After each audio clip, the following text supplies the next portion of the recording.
Hi, in this video we're going to be showing you an update to File Explorer if you use dark mode in Windows 11. So we're going to show you one computer that has the update and one computer that does not.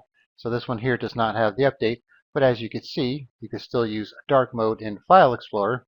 But if you do certain things, let's say like delete a file, even if it's not from within File Explorer itself, you're still using File Explorer technically.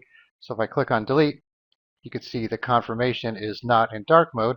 And if I were to copy a large file here, you can see the status bar here is not dark mode either.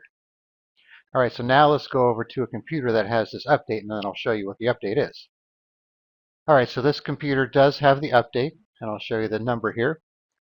So you can see here it says KB5072033.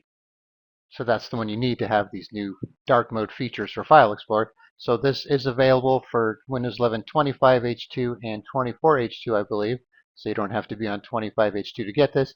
You'll just have to wait till this update shows up, unless you want to maybe go out and find it and see if you can install it manually. All right, so let's go to File Explorer. You can see we still have the dark mode here.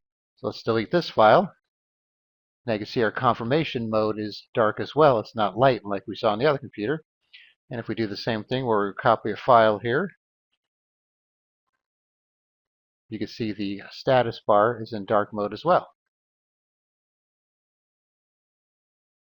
So it's not a major thing, but it is nice if you're using dark mode and you want to have your confirmation boxes and status bar showing up in dark mode as well.